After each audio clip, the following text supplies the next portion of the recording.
Look, I've said this before. I know you're busy. I'm not here to waste your time. I've made my feelings very clear on the legacy versions of these animated toys. I don't need to go over it again. No, no, no, you've got bigger fish to fry, clearly. It's no secret how I feel about them, folks. I'm not here to pad out the runtime of this video. God knows you've got enough on your plate without me repeating myself. This is toy reviews done quick after all. It wouldn't make sense to talk about it again.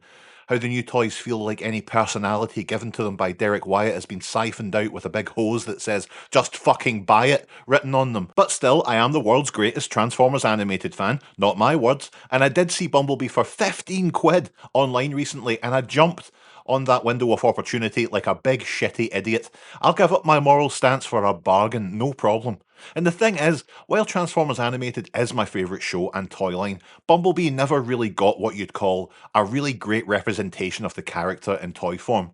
They're fun, sure. That activator, fantastic wee toy. The mainline efforts are just so weird in their proportions and their annoying habits of, falling apart. It's the closest we probably got was Jetpack Bumblebee, but it's still not a satisfying Bumblebee. So first impressions of Legacy animated Bumblebee, he's much smaller than I assumed he'd be. Like, this is a tiny boy. I dare say £15 feels more accurate than 25. I mean, 25? It certainly looks better in hand than in the promo shots, that's for sure. In fact, it's probably the most pleasing animated Bumblebee in terms of aesthetics, proportions, posability. The head's a little bit small, yes, but it's got that cheeky spark of personality that we all hated animated Bumblebee for. There's a great range of movement, there's no hugely annoying kibble or unnecessary clown feet, it's pretty great. We get two clear plastic rockets. They look nowhere near as nice as the original ones, but what can you do? You can put those on the back there, or you can attach these stingers and have them as little handguns. That's verging on cute.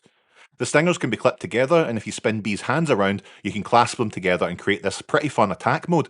Is this is this a play feature on a legacy toy? Phone the police! Having the stingers on the back of the rockets does give it the impression of flames or some kind of propulsion, and that's pretty clever, alright? Okay, fine. The transformation is quite good fun too, it's intuitive at least.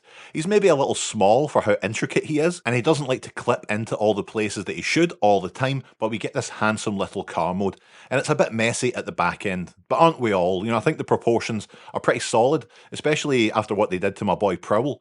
It could have been much worse, is what I'm trying to say. And once you get the rockets on either side of the car mode, it covers up some of the more egregious aesthetic issues.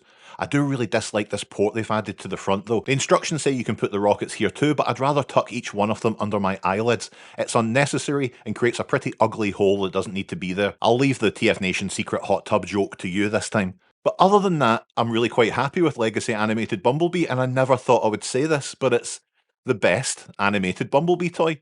Now, that wasn't exactly a field filled with potential winning candidates, but it's still a nice surprise. This doesn't mean I'm coming around to some of the other abominations. Alright, I haven't played with the Prime yet, but the original animated Prime toy is pretty great. I can't see the new one winning me over nearly as easily, but I leave myself open to the possibility. And ultimately, that is what sets me apart from the rest of this so-called fandom. When it's all said and done, just a fantastic big guy. Cheerio.